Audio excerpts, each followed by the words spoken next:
To eradicate poverty, you have to eradicate greed in government.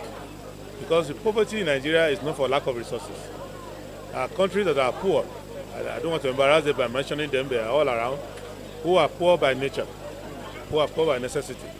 They are in the desert, there's no rain, there's no natural resource, the people are underdeveloped. But Nigeria is the opposite. And what we have for 1% is enough for 100%. So what we will do when we're in government is to have a government that does not steal. Fela was right when he said authority stealing is worse than armed robbery. So we stop that. 80% of the crude oil is being stolen now. I raised that issue, and my party supported me when we did the investigation. Now we're happy that at least Nigerians are aware that the parlous state of our economy is not because of global recession, it's not because of lack of income, it is because the government of the day has sided with thieves to steal the resources of the country.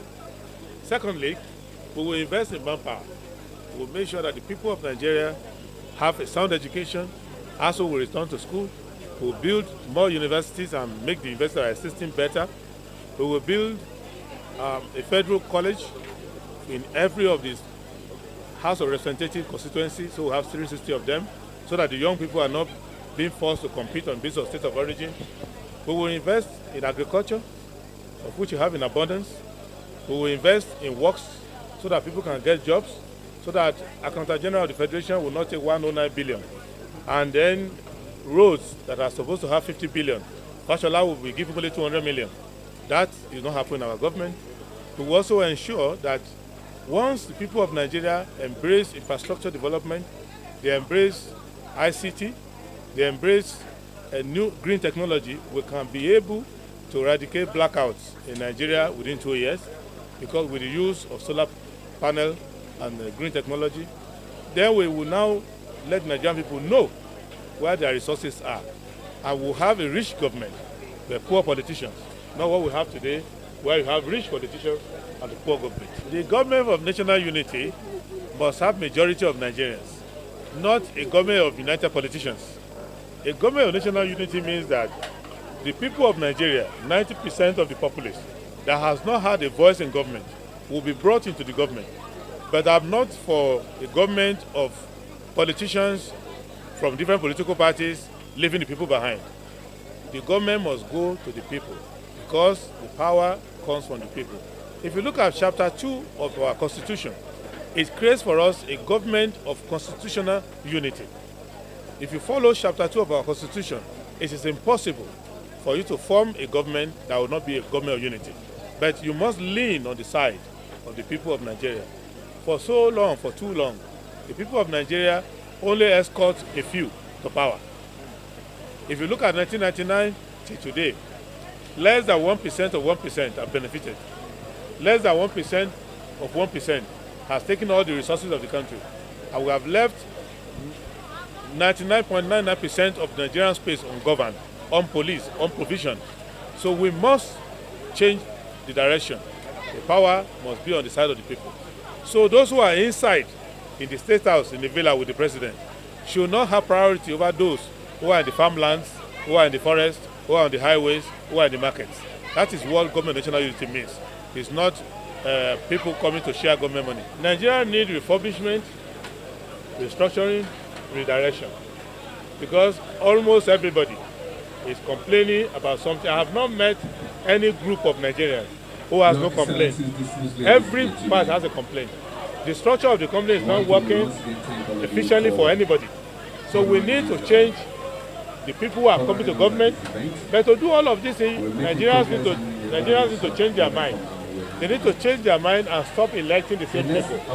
If you don't have a fresh president, a fresh National Assembly, a fresh set of governors, all of these promises will just be political campaigns only. The Nigerian people is in your power. You have to change your mind. You have to eliminate those who have been there before and install those who have not been there before so that you can have a new direction. That's what we need now. So, finally, sir, do you have any concern about the electoral umpire? Any concern about the electoral umpire, their neutrality? We encourage them. In the path they are going now, they are traveling better than before. But we also know that they cannot do it. The political parties should behave like SDP. You can see in SDP, we are not campaigning around, we are not doing 1 million man march, we are not doing any of that nonsense. We are waiting for the kickoff to start. So you need political parties to be law-abiding. You need the federal government to follow the law. You need the security services to be neutral and to be loyal to the country. You need the media to be truthful and to expand the space so that Nigerians can hear the diversity, so that the media will not lead us into a narrow path that shows that only one tendency is in contention. And then the people of Nigeria themselves have to own it. They should not think of who will give them money to vote. They should not think of who will distribute rice or other material things. They should not enter a covenant with the devil. They should not sell their birthright like Esau in the scripture. So it is not only INEC. All of us have to come together. It is a collective effort. Thank you, sir. Very much. Thank you.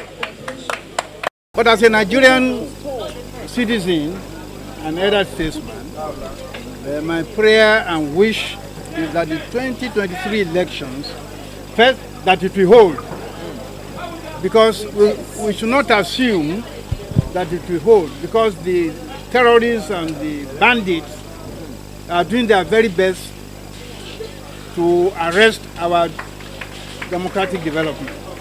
So I hope the authorities will put them in check so that we can hold peaceful elections. That's number one. Two, if the elections take place as I hope they will, I hope Nigerians will choose very, very carefully. It should not be business as usual. Take 10,000 and vote for the wrong candidate. No. We can all see the crisis we are going through. 10,000, 20,000 can no longer solve the problem of insecurity, of hunger and inflation. Fortunately, Nigeria has today the party I had the privilege to have revived some 12 years ago, Social Democratic Party, which is the only party with a well thought out philosophy and ideology and a manifesto, which tells Nigerians what it will do if it gets into power. Others don't tell you anything. When you vote for them, you give them a blank check. So you should not complain when they do nothing, because they didn't promise you anything. But the SDP in its manifesto tells the public what it will do. If you read those things, you will see that if they do those things, insecurity will disappear, unemployment will disappear, peace will reign, unity will come. This is because of wrong choices. Voting for 10,000, 20,000 that has landed us in this mess. So we should not repeat the mess in 2023. That's my plea as an old man. I'm now 84 years of age, and I want to have a peaceful old age. And that can only happen if there's peace in Nigeria. What they should do is for everybody to work together to ensure that the SDP takes over power next year. You see, the Romans used to say, none that, none could not have it. Nobody gives what he has not got. Those people who are put in power, they don't have what it takes. They don't have the knowledge, they don't have the commitment, they don't have the experience. How can they do what they don't have? You made a horrible mistake by voting for those who are not competent and knowledgeable. It's not too late. Next year, vote for a party that knows what to do, that has told you in writing what it will do.